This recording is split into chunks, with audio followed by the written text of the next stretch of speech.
In today's experiment, we're going to determine the molar volume of oxygen. Molar volume is defined as the volume occupied by 1 mole of gas. It's usually given at STP. In our experiment today, we'll be generating oxygen, and we will be determining both the volume of oxygen generated and the weight of oxygen which has been generated. And of course, from the weight, we'll be able to determine the moles of oxygen generated. And then from this information, as you can see by this equation, we'll be able to determine the molar volume. The reaction which we'll use to generate oxygen is the thermal catalytic decomposition of potassium chlorate. We'll use manganese dioxide as the catalyst, and this mixture of potassium chlorate and manganese dioxide upon heating will give off oxygen gas and leave behind potassium chloride. Now there are two things to remember about this reaction.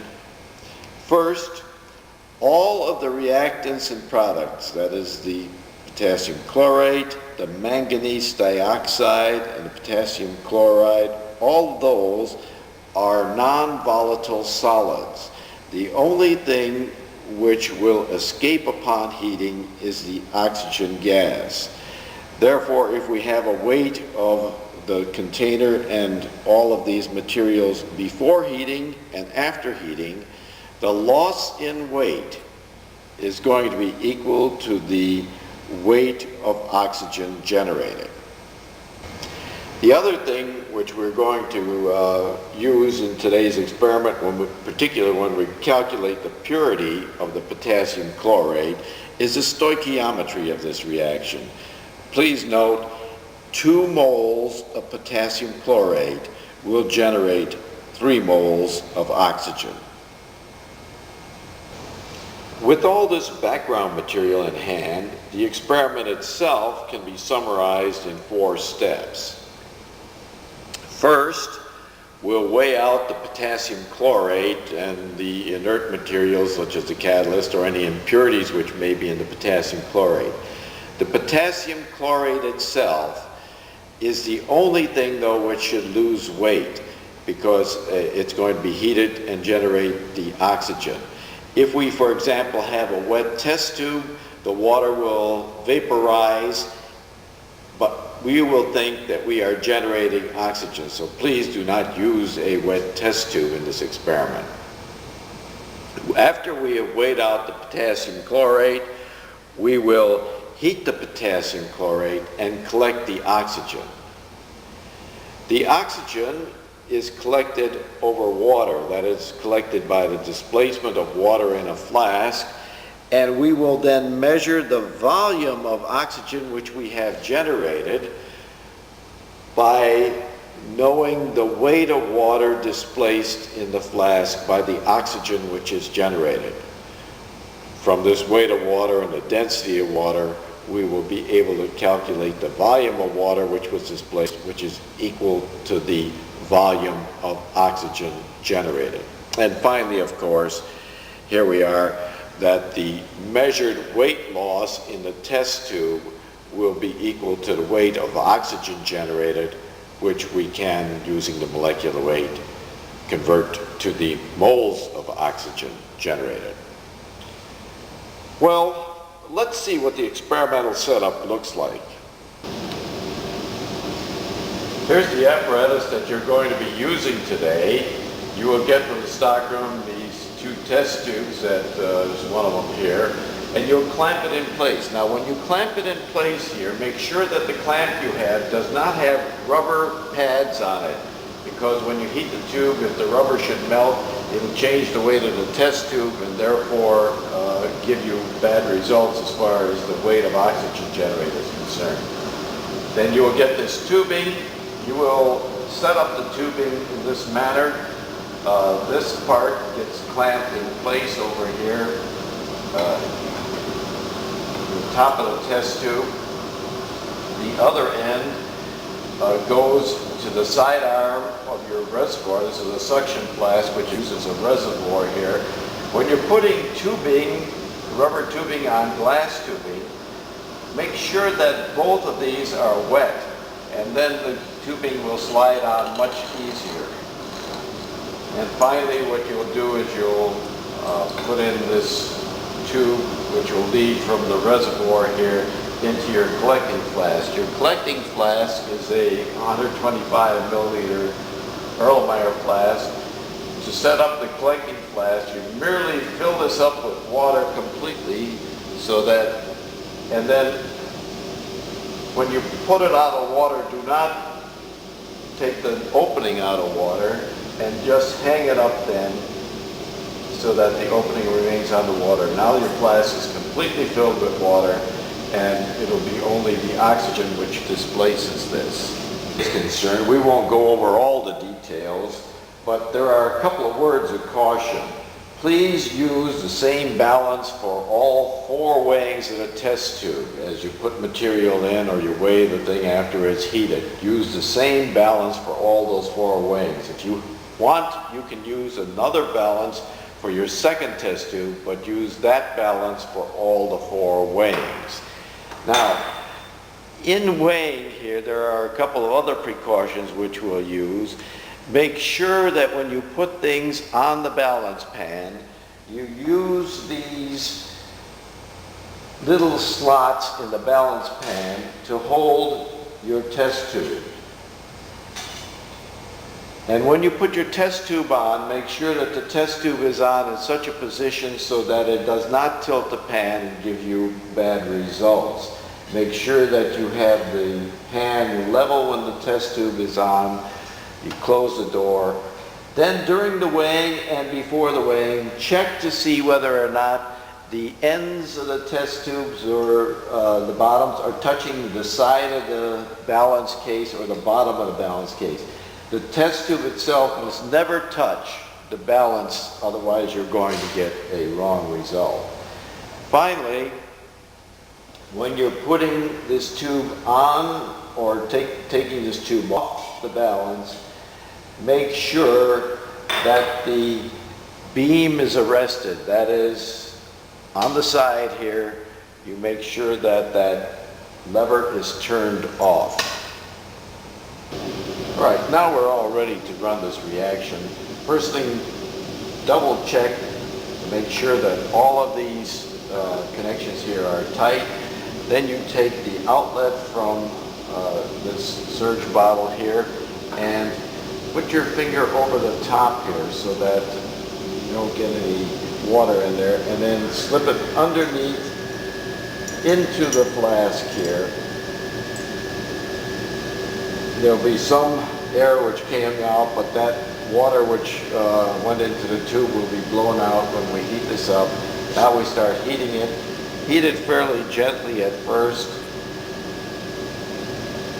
The first thing that's going to happen, you can see that there are bubbles coming up into the flask there. That's because we're heating air and the hot air is expanding.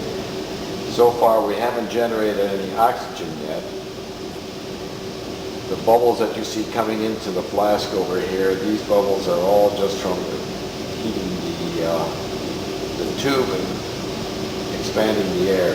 Now we're getting melting of the potassium chlorate, and the manganese dioxide is starting to catalyze generation of oxygen.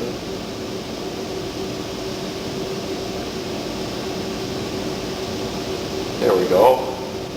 Now we're really generating the oxygen at a reasonably rapid rate. All that water that had originally gone into the tube, rubber tube, is now being blown out by the oxygen which is generated here. And here we go.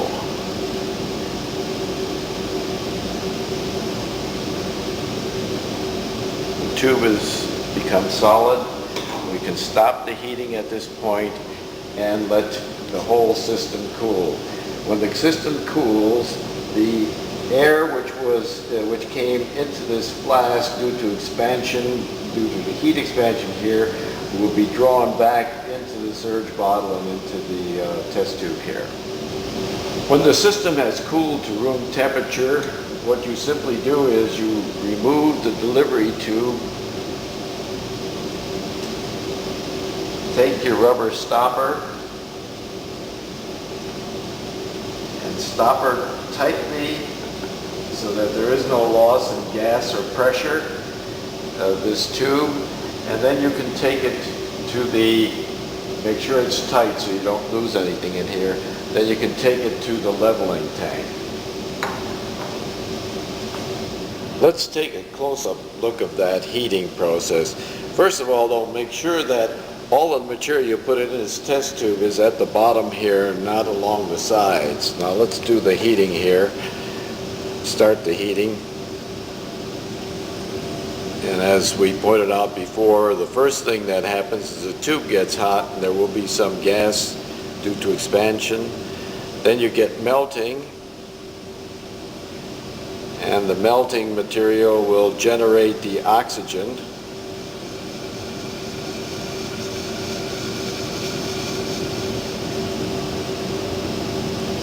And finally, it will re-solidify, and that's the end of the reaction. Having collected your oxygen, you will now go to the leveling tank to bring the pressure of the gas inside your flask to atmospheric pressure. We have our flask still tightly stoppered. What we must do at this point then is to put it underwater. We stoppered it underwater and we must unstopper it underwater, and we take out the stopper upside down so that the mouth of the flask is underwater, therefore no gas escapes. As I am holding the flask, the pressure inside the flask is less than atmospheric pressure. If I push it down into the water, now the pressure of the gas inside this flask is above atmospheric pressure, and if I should raise this just to the level of the water in the tank, then in fact the pressure inside this flask will be exactly atmospheric pressure. Once we have the pressure inside this flask exactly at atmospheric pressure, we simply have to put a stopper over the bottom here and then just raise it up out of the tank, and that's the end of the experiment. Here it is once again. They say when we get the two levels, the level inside and the level outside, and we know the pressure of the oxygen inside the flask is atmospheric pressure, we simply cover the mouth of the flask with this large stopper, just bring it out of the thing, and then we can release it to atmospheric pressure. At this point, this is the volume of oxygen which we've generated here, and we will be able to measure that. You finally weigh the flask and the remaining water. Well, except for a couple of weighings and a temperature measurement, you've seen the entire experiment. Of course, you'll be running a duplicate run as well. Well, how are we going to use these data to determine the molar volume of oxygen? Remember the definition that we saw before, that the molar volume is equal to the volume of the oxygen divided by the number of moles which occupies this volume. Let's look to see how we can convert our data into the volume of oxygen. To determine the volume of oxygen generated, we're first going to measure the weight of water displaced by the oxygen. We have here the flask in which we had collected the oxygen. We had weighed that, and so we'll have the weight of the flask with the remaining water. Now if we fill this flask up completely to the top, we'll have the flask, the weight of the flask filled with water. So we'll have these two weights represented by the two flasks here. The difference in these two weights will tell us how much water was displaced by the oxygen. So we will know the weight of the water displaced by oxygen.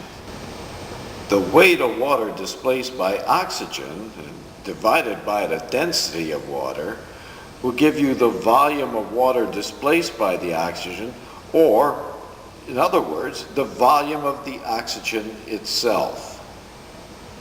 To find the volume of oxygen at STP, we can use this familiar form of the ideal gas equation. This, for STP calculations, takes on the form where the 760 millimeters here represents standard atmospheric pressure. 273 degrees Kelvin is the 0 degrees centigrade, and this then would be the volume at STP. The only problem that we are left with is the pressure of the gas, and we'll see how we have to correct that. When we took our flask with the collected oxygen out of the leveling tank, it was the gas inside was at atmospheric pressure, but there were actually two gases inside, the oxygen and the water, each one of which was contributing its own partial pressure towards the total pressure, which was the atmospheric pressure. The water vapor in the flask at that time was probably the vapor pressure of water at the temperature of the water, and so we will have to subtract that. We'll look that up in a handbook and subtract that from the atmospheric pressure to give you the pressure of the oxygen, which you'll then use in this ideal equation that we just had just a second ago. Having determined the volume of oxygen generated, we are only left with determining the number of moles of oxygen generated, which we of course can find out if we know the weight of oxygen generated.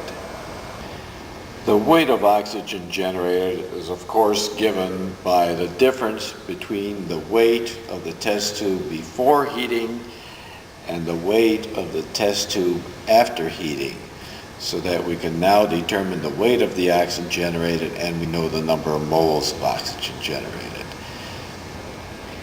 Having calculated the volume at STP and also the moles of oxygen generated, you'll now be able to calculate the molar volume of oxygen at STP. Also, from your data which you've collected, you'll be able to calculate the purity of the potassium chlorate you used. Well, at this point, I think you should start the experiment.